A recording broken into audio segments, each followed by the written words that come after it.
The kitchen clock read 2:17 a.m. when I heard Jenna's BMW pull into our driveway. I'd been sitting at the breakfast table for the past hour, nursing my third cup of coffee and staring at the stack of credit card statements I'd found hidden in her jewelry box. The house felt different at this hour, quieter, more honest somehow, like it was finally ready to reveal its secrets. I heard her fumble with the keys at the front door, probably trying to be quiet. Too late for that, sweetheart. The garage door opener had already announced her arrival to the entire neighborhood. Mrs. Keene next door probably had her nose pressed against the window by now, taking mental notes for tomorrow's gossip session at the grocery store. "Alec, why are all the lights on?" Jenna's voice carried that particular tone she used when she was trying to sound casual but failing miserably. Like when she claimed she was just working late again for the 5th time this month. "In it here," I called back, not bothering to hide the edge in my voice. She appeared in the doorway, still wearing that expensive black dress she'd claimed was just for the client presentation. Her makeup was smudged and her hair looked like she'd been running her fingers through it, or someone else had. "Why are you up so late? And why are you drinking coffee at 2 in the morning? She moved toward the cabinet, reaching for her favorite mug, the one with "World's Best Wife" printed on the side. A Christmas gift from her mother 3 years ago. The irony wasn't lost on me. "Just practicing," I said, watching her pour the coffee with hands that weren't quite steady.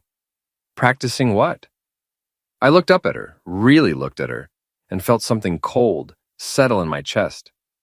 This woman I'd been married to for 12 years, the mother of my 2 kids, was standing in our kitchen lying to my face, again. "Practicing for when you're gone." The coffee mug slipped from her fingers. It struck the tile floor with a sharp crack, sending coffee and ceramic shards across the kitchen. The sound seemed to echo in the silence that followed. "What's that supposed to mean?" Her voice was barely above a whisper. I gestured to the credit card statements spread across the table. "Want to explain the charges at the Ocean View Beach House? $2,000 for a weekend rental. Funny thing is, I don't remember taking any romantic getaways lately." Jenna's face went through several interesting color changes, pale to red to pale again. "I can explain.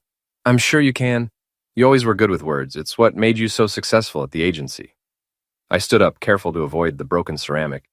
"But here's the thing, Jenna. I'm tired of explanations. I'm tired of excuses. And I'm really tired of being treated like an idiot." She bent down to pick up the larger pieces of the mug, her hands shaking now. "You don't understand. It's not what you think." "Then what is it? Enlighten me." But she couldn't meet my eyes, just kept picking up pieces of ceramic, cutting her finger on a sharp edge. A dark red drop fell onto the floor, mixing with the spilled coffee. "I think you should get some sleep," she said finally. "We can talk about this in the morning when you're thinking more clearly." I almost laughed. "When I'm thinking more clearly," as if I was the one having problems with reality. "Good night, Jenna. Sleep well." I walked past her toward the stairs, then paused. "Oh, and you might want to put something on that cut. Wouldn't want it to leave a permanent scar." I left her there in the kitchen, surrounded by broken pieces and the spreading stain. It felt symbolic somehow. The next morning, I drove to work in a fog of exhaustion and caffeine. Morrison's print shop wasn't much to look at from the outside, a converted mill building on the wrong side of Rivermouth's downtown district, but it had been my sanctuary for the past 5 years. After the corporate downsizing that had cost me my executive position at Hartwell Marketing, Frank Morrison had offered me a job managing his small operation. It wasn't glamorous, but it was honest work with honest people. Eddie Kowalski was already at his station when I arrived, running the morning's business cards through the large format printer. Eddie had worked at the shop longer than anyone, and he knew everything that happened in Rivermouth. If you wanted gossip, Eddie was your man. If you wanted discretion, you went somewhere else. "You look like hell, boss," Eddie said without looking up from his work. "Rough night? You could say that." I poured myself another cup of coffee from the ancient machine in the corner. "Eddie, you ever been married?" 3 times. "Why do you think I know everything about everybody else's business? It's easier than dealing with my own." He finally looked up, studying my face with the keen interest of a man who lived for drama. "What's going on? You and the missus having problems?" I was about to deflect, to give him some generic answer about stress and work, when my phone buzzed. A text from Jenna. "Had to leave early for meetings. We'll talk tonight. Love you." Love you, right? "Eddie, you get around town a lot. You ever see Jenna anywhere unusual?" Eddie's expression shifted, becoming more serious. Define unusual. Anywhere she shouldn't be, with people she shouldn't be with. He was quiet for a long moment, the only sound the mechanical whir of the printer. Finally, he spoke. I don't like to spread tales, Alec, but since you're asking directly, I'm asking directly. Saw her down by the marina last Thursday night. Real fancy restaurant there, Tide in Time. She was with that Clay Harlan guy from her agency. Looked pretty cozy for a business dinner. Clay Harlan. I knew the name. Jenna's boss. The CEO of Rivermouth Creative Solutions. Married, 2 kids. Lived in one of those massive houses overlooking the harbor. I'd met him at a few company parties over the years. Handsome in that artificial way that comes from expensive personal trainers and dental work. The kind of man who wore cologne that cost more than my monthly car payment. How cozy. Eddie looked uncomfortable. Cozy enough that I figured you knew about it. When I saw them holding hands across the table, I thought maybe you and Jenna had some kind of arrangement. Holding hands. The coffee in my stomach turned to acid. Thanks for telling me, I managed. Look, maybe it was nothing. Maybe they were just, Eddie, it's okay, really. But it wasn't okay. Nothing about this was okay.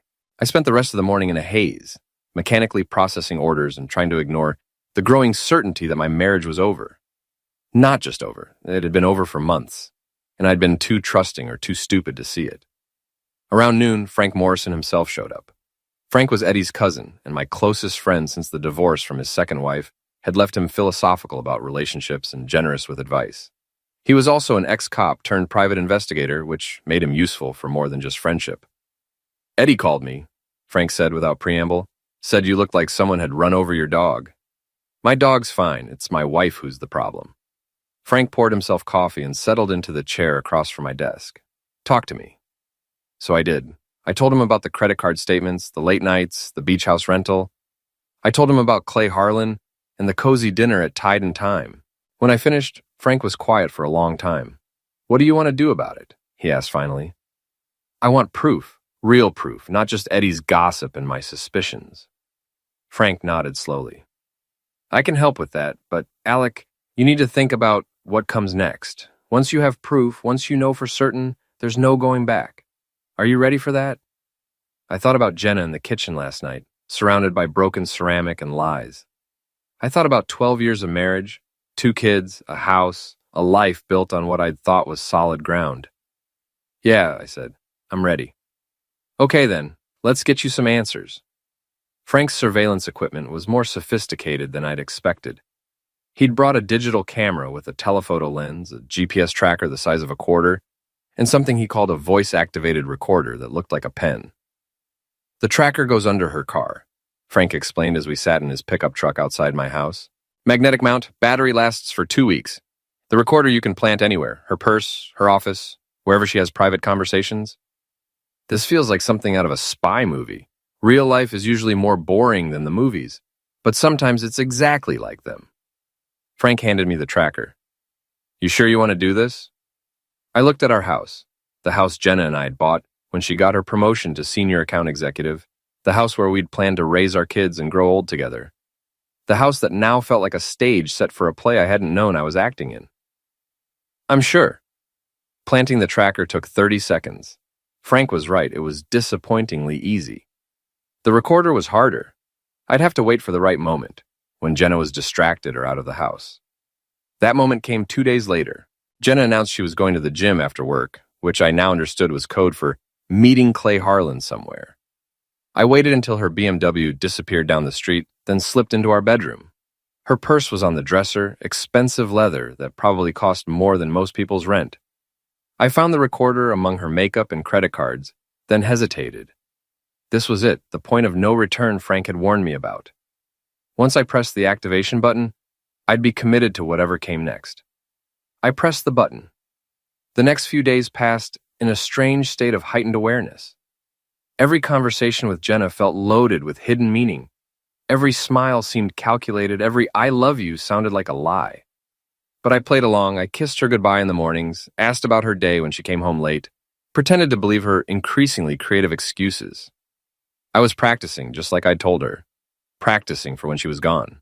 The GPS tracker told its own story. Jenna's car spent a lot of time at locations that weren't her office or the gym. The Marina restaurant where Eddie had seen her, a parking lot behind a hotel on Route 1, and repeatedly, the address from the credit card statement, the Ocean View Beach House. Frank and I decided to follow her there on a Thursday evening. She'd told me she was having dinner with Maya, her friend from the HR department. According to the GPS, she was 15 miles away at a secluded beach house with panoramic views of the Atlantic. "There's her car," Frank said, pointing to the BMW parked beside a silver Lexus.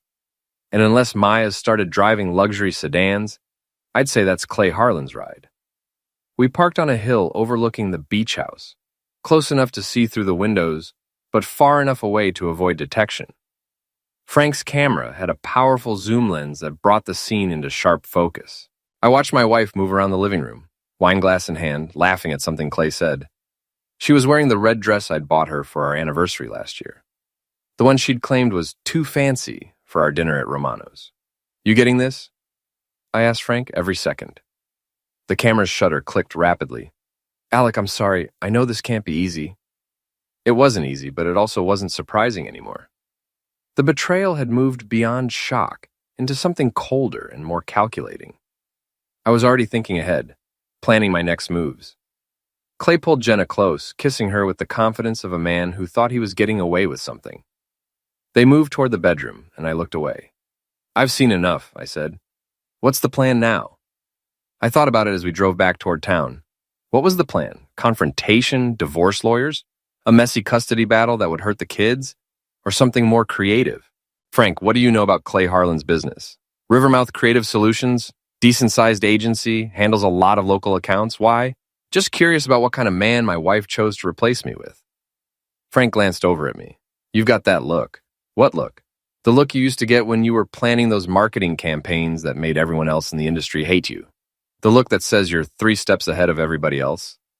He wasn't wrong. My mind was already working, turning over possibilities, looking for angles and opportunities. Clay Harlan thought he was untouchable, insulated by money and position. Jenna thought she was clever, managing 2 relationships without consequences. They were both about to learn otherwise.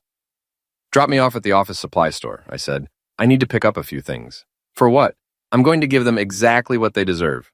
Both of them." The next morning, I started with something simple.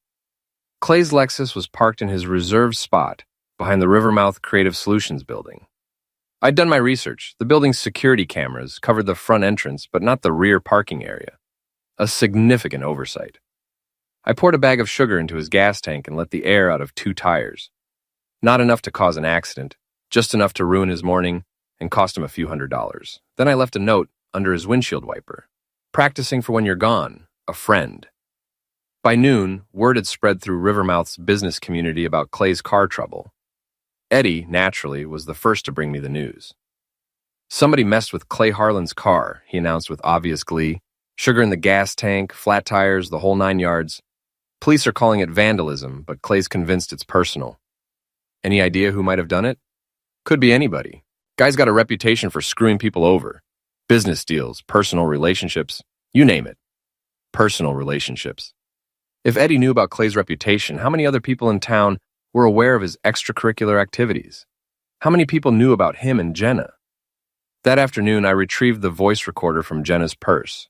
The audio files were a revelation, hours of conversations between Jenna and Maya, Jenna and Clay, Jenna and people I didn't recognize. I spent the evening listening to my wife's secret life, taking notes, building a complete picture of her deception. The affair had been going on for 8 months. Clay had promised to leave his wife once the timing was better. Jenna was planning to ask for a divorce after the holidays, when it would be less disruptive for the children.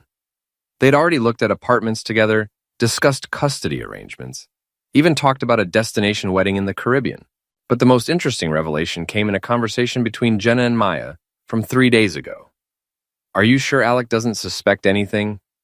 Maya's voice was tinny through the small speaker. "He's clueless," Jenna replied. "He's so wrapped up in that little print shop. He barely notices when I'm home. Besides, he's not smart enough to figure it out. He never was." Not smart enough. After 12 years of marriage, that's what she really thought of me. I was about to prove her very wrong. My opportunity for revenge came from an unexpected source: Clay Harlan's own arrogance. While reviewing the recorded conversations, I'd noticed several references to the Morrison account and those idiots at the city planning office.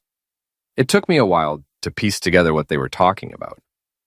But when I did, I realized I'd stumbled onto something much bigger than a simple affair. Clay's agency was bidding on a major contract to handle the city's tourism marketing campaign, a $500,000 account that would be awarded based on a sealed proposal process. According to the conversations I'd recorded, Clay had inside information about competing bids, information he could only have obtained through illegal means. More interesting still, Jenna was his source. Her friend Maya in HR had access to personnel files for several competing agencies, and Maya's boyfriend worked in the city planning office. It was a neat little conspiracy, and it was all on tape.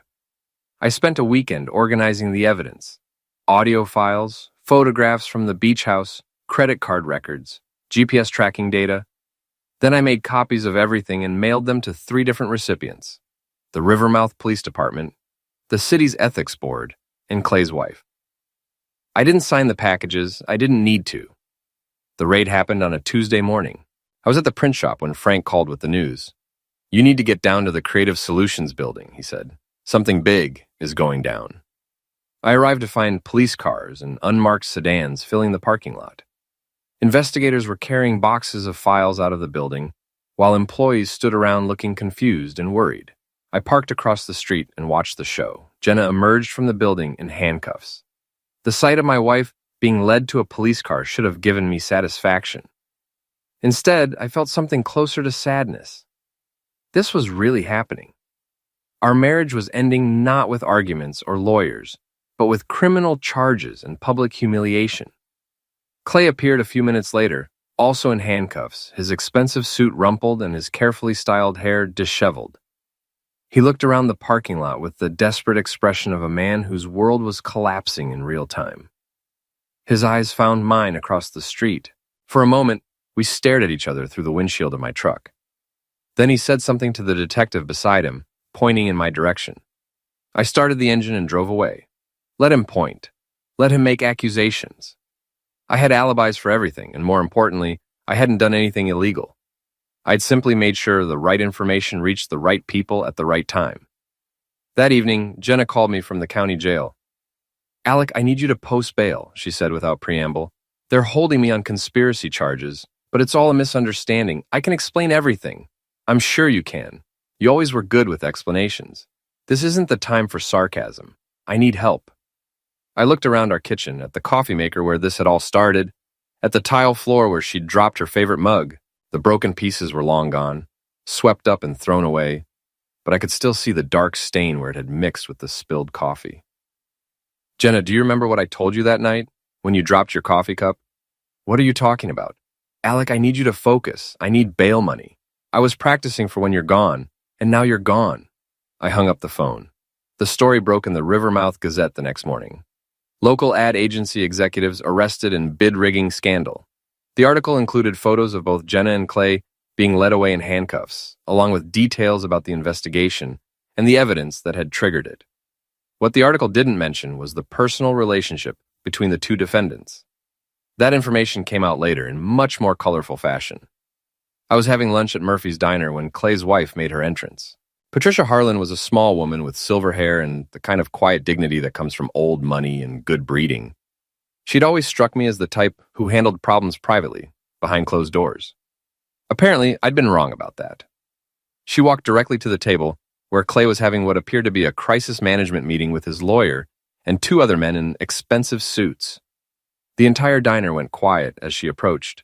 "Clayton," she said in a voice that carried clearly across the room, "I thought you should know that I've filed for divorce. I'm also freezing all our joint accounts and removing you from the deed to the house." Clay looked up at her with the expression of a man who'd run out of surprises.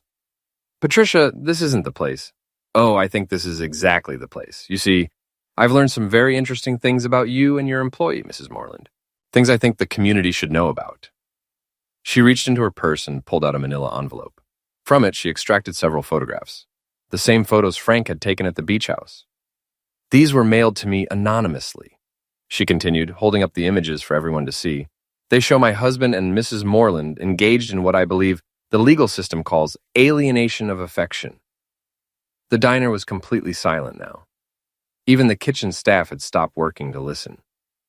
Clay's face had gone pale, and his lawyer was frantically whispering something about public statements and defamation. Mrs. Harlan, the lawyer said, I strongly advise you not to what? Tell the truth? Share evidence of my husband's infidelity? I'm afraid that ship has sailed, counselor. She turned back to Clay. 23 years of marriage, Clayton. 23 years, and this is how it ends. With you in handcuffs and me finding out about your girlfriend from a stranger's photographs. Clay finally found his voice. Patricia, please, can we discuss this privately? We're well past private discussions. You made this public when you decided to conduct your affair in a town where everyone knows everyone else's business. She gathered up the photographs and put them back in the envelope. Then she looked around the diner, making eye contact with as many people as possible. I want everyone to know, she said clearly, that I had no knowledge of my husband's business activities or his personal indiscretions. I've cooperated fully with the police investigation, and I'll continue to do so. With that, she walked out of the diner, leaving behind a silence that lasted for several long seconds before exploding into excited conversation. I finished my sandwich and left a generous tip. The show had been worth the price of admission. That afternoon, I received a visit from Detective Sarah Chen, the lead investigator on the bid rigging case. She was a small, serious woman with intelligent eyes and the kind of direct manner that suggested she didn't waste time on pleasantries. Mr. Moreland, I'd like to ask you a few questions about your wife's recent activities. Of course, please sit down. I gestured to the chair across from my desk at the print shop. Can I get you coffee? No, thank you. I understand you and your wife have been having marital difficulties. It wasn't really a question, so I didn't treat it like one. That's correct. When did you first become aware of her relationship with Clayton Harlan? About 2 weeks ago, I hired a private investigator to confirm my suspicions. And what did you do with that information? I met her eyes steadily. I consulted with a divorce attorney. I also did some research into Mr. Harlan's business practices, which is when I discovered the irregularities in the city contract bidding process. What kind of irregularities? Conversations between my wife and her colleagues suggesting they had access to confidential information about competing bids. I felt it was my civic duty to report that information to the appropriate authorities. Detective Chen made notes in a small notebook. You sent anonymous packages to the police, the ethics board, and Mrs. Harlan? I did. Why anonymous? I thought the information would be taken more seriously if it appeared to come from a disinterested party rather than a betrayed husband. She studied me for a long moment. Mr. Moreland, did you vandalize Clayton Harlan's vehicle on the morning of October 15th? No, Detective, I did not. Do you know who did? I have no idea. But I understand Mr. Harlan has made a number of enemies in the business community. It could have been anyone. More notes. Where were you on the morning in question? Here at work. I arrived at 7:30 as usual. Eddie Kowalski can confirm that. We'll need to speak with Mr. Kowalski. Of course. Detective Chen closed her notebook and stood up. Mr. Moreland, I want you to know that we take domestic situations very seriously. If you feel threatened or unsafe, I appreciate that, Detective, but I'm not the one who should be worried about safety. My wife and her boyfriend are the ones facing criminal charges. She nodded. We'll be in touch if we need anything else. After she left, I sat in my office thinking about the conversation. The police were clearly trying to connect me to Clay's vandalized car, but they didn't have any evidence because I'd been careful not to leave any. More importantly, they seemed to view me as the injured party rather than a suspect in the larger conspiracy, which was exactly how I wanted it. The custody hearing was scheduled for a Thursday morning in November. Jenna had been released on bail, but the criminal charges were still pending, and her lawyer had advised her that a quick divorce settlement might help with the prosecution's sentencing recommendations. I'd hired Margaret Walsh, the toughest family law attorney in Rivermouth. She was a small woman in her 60s who wore pearls and spoke in the soft tones of someone who'd grown up in Maine, but she had a reputation for destroying opponents who underestimated her. Your wife's position is quite weak, Margaret told me as we prepared for the hearing. The criminal charges, the infidelity, the breach of trust. Any judge is going to look unfavorably on her petition for joint custody. What about Clay Harlan? What about him? Is he still involved with Jenna? Margaret smiled, and for a moment I could see why other lawyers feared her. Mr. Harlan has his own problems. His wife's divorce filing includes allegations of fraud and embezzlement. His business is under federal investigation. His assets are frozen. I don't think he's in a position to be involved with anyone right now. The hearing itself was anticlimactic. Jenna's lawyer made a half-hearted argument for joint custody, but his heart clearly wasn't in it. The evidence of her criminal activity and extramarital affair was overwhelming, and the judge's questions made it clear which way he was leaning. "Mrs. Moreland," Judge Harrison said, "can you explain to the court how your recent legal troubles serve the best interests of your children?" Jenna stood up slowly.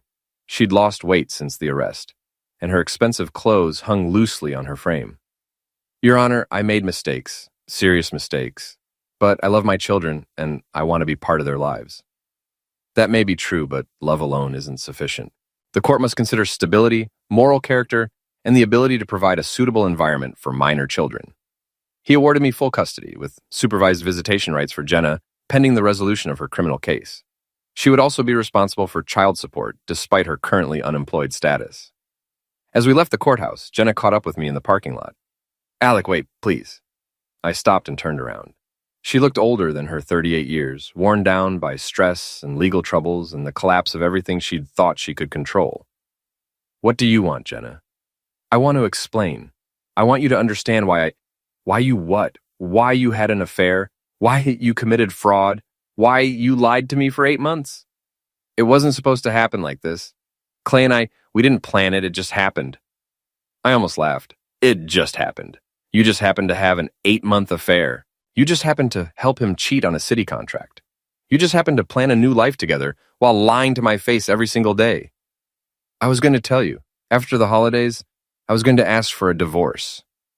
You were going to tell me after you'd already stolen half our assets and moved in with your boyfriend. How generous. She started crying then, the kind of tears that might have moved me 6 months ago. Now they just seemed like another manipulation, another attempt to control a situation that had spiraled beyond her influence. "I'm sorry," she said. "I'm so sorry. I know I hurt you. I know I hurt the kids. But I'm still their mother. I'm still the woman you married." "No," I said quietly. "The woman I married wouldn't have done any of this. The woman I married is gone, has been gone for a long time. So what happens now?" I looked at her standing there in the courthouse parking lot, defeated and desperate and finally understanding that actions have consequences. "Now you face the results of your choices. The criminal trial, the divorce settlement, the custody arrangement. You made this bed, Jenna. Now you get to lie in it. And what about you? What about us?" There is no us. There hasn't been for months. I was just too stupid to realize it. I walked away from her then, leaving her standing alone beside her BMW in the November cold. It should have felt like victory, but mostly, it just felt like the end of something that had died a long time ago. The criminal trial ended with plea bargains for both Jenna and Clay. She received 2 years probation and community service. He got 18 months in minimum security prison. Rivermouth Creative Solutions went out of business, and most of their employees found work with competing agencies. Clay's wife divorced him and moved to Portland with their children. I heard through the local gossip network that she'd received a substantial settlement and was much happier living closer to her sister's family. Jenna found a job with a small marketing firm in Bangor, a significant step down from her previous position, but the best she could do with a criminal record. She moved into a studio apartment and drives up to Rivermouth every other weekend to see the kids. Our divorce was finalized in March. I kept the house, the custody arrangement, and most of our assets. Jenna kept her BMW and her regrets. The kids are doing well. Tommy, our 12-year-old, asks about his mother sometimes, but seems to understand that some things in life change permanently. Sarah, our 10-year-old, is more resilient and has adapted quickly to our new routine. I still work at Morrison's print shop, though Frank has offered to make me a partner. I'm considering it. The business is growing, and I've discovered I enjoy the challenge of building something honest and sustainable. Mrs. Keene next door still keeps track of everyone's comings and goings, but these days she mostly reports on the new family that moved into Clay's old house. They seem nice. A young couple with twin babies and a golden retriever. Normal people living normal lives. Sometimes late at night when I can't sleep, I think about that morning in the kitchen when Jenna dropped her coffee cup. I think about the sound of ceramic breaking on tile. about the look in her eyes when I told her I was practicing for when she was gone. I wonder if I could have handled things differently. If I could have fought for our marriage instead of planning its destruction. If there was some other way to deal with betrayal that didn't involve surveillance and sabotage and public humiliation. But then I remember the recordings of her voice, the contempt when she called me not smart enough to figure it out, the casual way she planned to discard our life together. I remember the photographs from the beach house and the months of lies and the complete absence of remorse until she got caught. Some things can't be forgiven. Some betrayals are too complete, too calculated, too cruel. Some people reveal themselves to be exactly who they've always been, and once you see that clearly, you can't unsee it. Jenna thought I was weak, stupid, easily manipulated. She thought she could practice her deception indefinitely, that I would never catch on, never fight back, never make her pay for what she'd done. She was wrong about all of it. I wasn't practicing anymore. I was done.